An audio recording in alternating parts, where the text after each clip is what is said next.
Hello and welcome back to that Eurovision site where today we'll be continuing our Meet the Team series as we approach this new Eurovision year. Today I'm joined by Rory.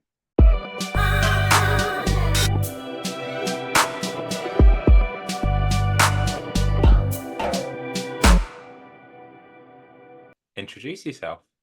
Yes. So hello, my name is Rory. I am the co-editor-in-chief of that Eurovision site, and I'm also technically, I guess you could say, head of that Eurovision podcast as well, because this entire site was kind of birthed, I guess, from a podcast. So I'd like to say that, this would be the where I am. This is where we've come from. So I'm managing the origin story essentially of the site.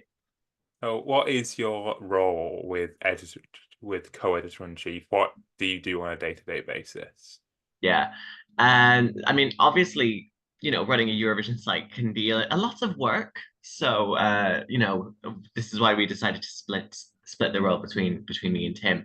So we sort of scour, like we have a little look around, see what kind of stories are kind of going on, what kind of videos do we want to do, essentially, we decide in what direction we want the site to go on. So, that'll come from checking over people's work, or also just like being involved in podcasts, being involved in like editing, being involved in social media. So like I guess we've got a lot of fingers in a few different pies anyway, and it's good. I guess it means we're very versatile in terms of like what we're doing. And I mean, myself, obviously, like I'm if people have questions just about like, say, for example, oh, should we cover this thing or should we not cover this thing? Like I can sort of help to provide that little bit of an editorial decision, I guess, which is nice. And I guess just it's spearheading and sort of paving the way for the site at least. And I don't know, I hope I'm doing a good job anyway, to say the least.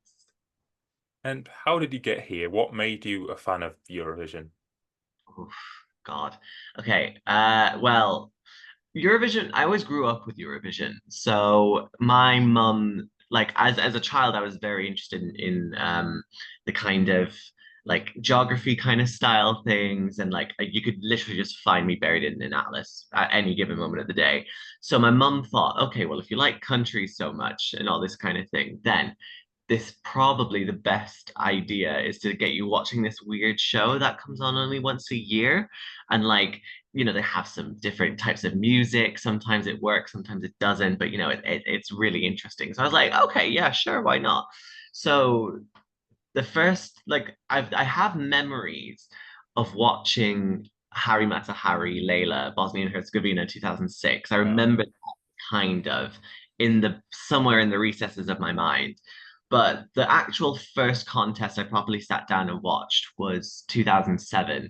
So and that was like the first show I watched properly was the semi-finals. So the first song that I ever really sat down and paid attention to was Alitza and Stoyan, Water for Bulgaria 2007. And I like to think that kind of informed what I kind of liked in terms of my musical style. So yeah, and it's just been a Stockholm syndrome from there, really. You can't really get rid of it, Eurovision obsession, can you? So, And have you been to many Eurovision events over the years? well, I've been in total to four different Eurovisions. So I went in Düsseldorf in 2011. I went to Malmö in 2013. I went to Liverpool in 2023, and then I went back to not Liverpool, back to Malmö. Then this year for Eurovision 2024. Obviously, where I am now in Manchester, we're having a few different events, obviously as well. So I always try to go to those kind of things. I've been to a couple of pre-parties like LEP and Eurovision in concert.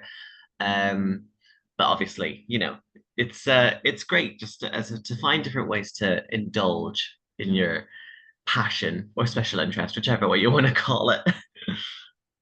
I know you've been to a few national finals, including one you like quite a bit more than the others. What are like a rundown of like all your favorite songs, moments, countries in the contest? Ooh. I mean, obviously, of course, you can attest to that yourself, being a big fan of this national final as well. Yeah, so I've been to a few national finals. Last year, I went to Benidorm Fest. That was really interesting. This year, I went to three. I went to now this is for context. This is the 2024 season.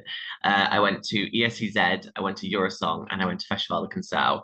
So, I mean, that in itself is crazy, being able to even do all, any of that kind of stuff.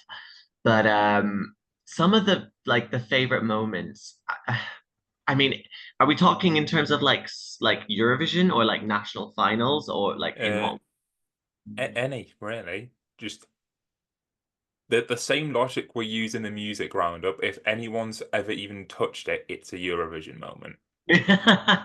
Okay.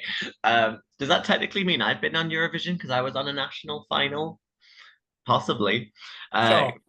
For context, yes, I'll say that. So in 2015, I was actually on Eurosong in 2015, going up against Marty Whelan, who's the Irish commentator, in a sort of like mastermind kind of thing. We had to test each other on our knowledge, and I won Johnny Logan's jacket that he won in the Amsterdam. I was going to say The Hague, but I think that might be wrong. 1980. Anyway, the Right. one that he won with the What's Another Year. Um, and then yeah, that was just a very surreal moment because obviously I was just 16 at the time and it was very surreal to say the least. Obviously going to Eurovision as well has been like a huge highlight. I mean, who wouldn't want to like go to the thing that you really love that much? I mean, it's a dream come true for a lot of people, and I feel very privileged for being able to go so many times. But then also, I guess if we're also just talking about songs and stuff like that, I mean, my favorite Eurovision song of all time is Jamala's 1944. Like the way that that speaks to my musical genre, the culture, like my morals in this sense, in the sense of like authenticity, representation of culture, minor languages being represented, and being a way to tell a story. I mean, it does so much and it's so emotive at the same time, and the stage design is absolutely amazing. And like, why can't more songs in Eurovision be like that? I mean, come on, it'll be so much fun. uh Maybe. um but yeah, no, obviously they're some of the main ones, but every year there's always some kind of chaos, and there's always something that I'm like, oh yeah, let's go back and let's watch this one again. So And outside of your co-editor in chief role, is there any like other specialisms you have at the site, like a series you do or something you're really heavily involved in specifically? yeah, I mean, well, I guess that's where you would kind of bring in the podcast, isn't it? So, obviously, that Eurovision site is not just a website, it is also a YouTube channel, it's also social media stuff, it's also the podcast. And like I said at the beginning of this, I mean, back in 2020, in the like just as lockdown was kind of getting started, that's where I was like, I need to find something that is going to keep me sane over the course of these next 5 months. So I had a message on Twitter and was like, does anyone want to join a podcast? Because everyone was doing a lot of podcasts at that time. And that's where we got Rosie, Jazzy, Tim, and we all just kind of banded together and we kind of created that Eurovision podcast. And like for the first year or so, it was fun because obviously it was just a podcast, and we were just like making the most of the situation that we found ourselves in. And then we kind of then evolved into that Eurovision site, and then it's kind of just grown from there. So I'm still involved in it. I'm still very much like, obviously we need to try and do these things and whatever. But also it's good in the sense of being able to sort of help train other people and getting them up to speed on sort of how to edit things, for example, as well. Because I wouldn't like to say I'm the most technical person on the team, but if needs be, I can be that person. So yeah, so like editing is also kind of something that I jump into every now and again. A lot of the sort of proofreading editorial decisions, like I said. But yeah, the podcast is is pretty much the main thing that I'm sort of in charge of, I guess is what you'd say. And who is Rory when he's not at that Eurovision site? What are some of interests, hobbies? Yeah. Oh, Well, a workaholic is probably the best way of describing it. At the time of recording, I'm currently working three different jobs in the UK journalism sort of world, sort of working in sort of digital stuff, working in radio, working on podcast editing as well. So I'm doing a lot of that kind of stuff. So I spend a lot of my time at this computer. It's a bit intense, to be honest, but we make do. But yeah, also just love sort of just like going out. I'm a keen walker. I go like all over the place, you know. Quite often, if you ever see me on Instagram, I'll just be taking pictures of nature, stuff like that, trying to really enjoy that. Also really like cinema, really like cooking, poetry, and then I guess also just like I guess just also a bit of bowling every now and again. It's a very weird niche to go into, but I mean, I can't say I'm the best at it, but I will, when I do get a strike, you will know about it. Let's just put it that way. on the cooking, what would you say your signature dish is? Oh, okay. Well, my cooking is a contentious subject on this site, so that's kind of funny. But I would say my go-to cooking meal, I'd say that it probably would be Greek style turkey burgers, like turkey burgers. Oh, they're honestly so good. They're so easy to make because you can make the patty so easily well. And then just all it is just frying it up on a grill and then just letting them do their thing. And it's just really tasty. You can make some homemade tzatziki as well. You can have it with like burger buns. You can have them on their own. Like, you know, they're very versatile, if you know what I mean. And everyone who's ever had them has been, oh my God, it's amazing. Other than that, if you wanted something that wasn't veggie, I can do also a veggie lasagna with a sweet potato base. So it is really like just top tier, honestly. I like to think that my cooking skills are pretty good. People on the site might disagree, but that's on them. I noticed you didn't mention the pesto pasta arrabbiata, Oh but no. okay. No. Okay.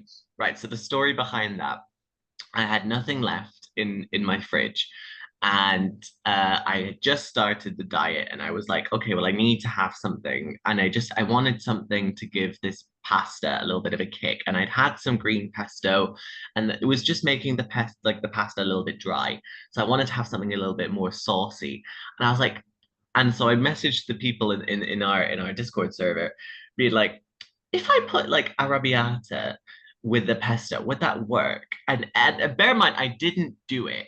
I want that on the record. I didn't do it. But everyone on this goddamn site has been coming after me thinking that I did it. And you know, it's fine. It's fine. I can let you all I can let you off for that for now. But yeah, we've learned from our mistakes. Let's yeah. And finally, what are some major things you're looking forward to over this next season? Well, where do we start? I guess every year is obviously different, but in a way they all share very similar traits. So, you know, every year we get something different in terms of like the style of songs that come through, because a lot of the time the songs competing in national finals are kind of reminiscent, or they try to capitalize on what the winning song had from the year before. So I'm kind of interested to see how people will take on the new ideas of the years that have gone on before them. So I'm looking forward to seeing like different national finals and seeing how they're adapting. You know, obviously a couple of countries are looking to come back. We've already had Montenegro come back already from this year so far. So really looking forward to seeing how that's going to go, and just really just getting to learn a lot more about different cultures and different countries and stuff. You know, every year, for example, you know, in Melfest, there's like a yoiker, and someone who's never understood the concept of yoiking before will have the chance to learn about it. Same with like Festival Cansao when it comes to fado, you know, and things kind of so like those kinds of things I'm really, really interested in learning, and just learning about culture, because Eurovision is all about culture, coming Yeah. together, representation, and authenticity, to be honest. And don't get me wrong, I mean, I love a vapid pop song just as much as the next Yeah. person. But when there's something else there, it just makes you want to dig a little bit deeper. And I Yeah. mean, like, that's what we try to do here anyway, in terms of our many editorials that we tried to do, and I'm glad that we get to have a chance to do that. So yeah, I'm ready for it all, to be honest. Hey, so thank you for watching this Meet the Team interview with Rory. Thank you Be very sure much. to follow us along for this whole season. It's going to be a wild ride again, probably. Be sure to follow us on just any social media platform you can think of at that Euro site. And also, as Rory's here, at that Eurovision podcast. There's a lot of podcasts in the running at the minute, and check them out when they're out. Yeah, Thanks for definitely. watching. Thank you very much. Thank you. Have a great time.